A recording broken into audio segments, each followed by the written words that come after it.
Hello! Welcome back to my channel home made healthy delights. ఈరోజు నేను చూపించేది cabbage fry అండి. అసలు క్యాబేజ్ అంటే ఇష్టం లేని వాళ్ళు కూడా ఈ ప్రాసెస్ చేస్తే ఖచ్చితంగా ఇష్టపడతారు. లాస్ట్ వరకు చూడండి. నేను దానికి ఒక మీడియం సైజ్ క్యాబేజ్ తీసుకున్నాను.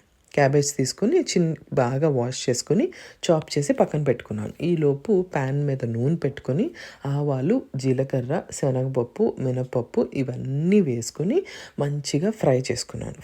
ఫ్రై అయిపోయింది అన్నాక ఒక 2 కానీ 3 కానీ పచ్చిమిరపకాయలు చీల్చేసి దాంతోపాటు కరివేపాకు కూడా వేసి దీన్ని మంచిగా ఫ్రై చేశాను. ఫ్రై అయిపోయింది అనుకున్న తర్వాత ఆనియన్ ఇది కూడా చిన్న చిన్న ముక్కలుగా కట్ చేసుకొని వేసుకుని ఆనియన్ డీప్ ఫ్రై అవ్వాల్సినంత అవసరం లేదు. కొంచెం మనకి ఆనియన్ ఉడికింది అని అనిపిస్తే చాలు. ఇప్పుడు దీనికి కొంచెం పసుపు వేసుకున్నాను. కొంచెం సాల్ట్ ఇప్పుడు వేస్తే వేయండి, లేదు అంటే తర్వాత వేసుకోండి.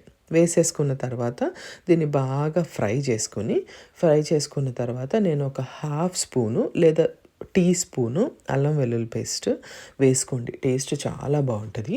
ఆ అల్లం వెల్లుల్లి పేస్ట్ మాత్రం జాగ్రత్తగా వేయించుకోండి. అక్కడ ఒక్క చోటే కొంచెం టైం పడుతుంది ఈ కూర. అంటే మనకి పని చెప్పే టైం అదొక్కటే అనమాట.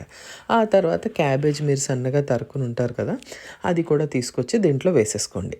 ఇప్పుడు మీకు సరిపడినంత సాల్ట్ వేసుకోవాలనుకుంటే వేసుకోండి. ముందే వేసేసాము అంటే గొడవే లేదు.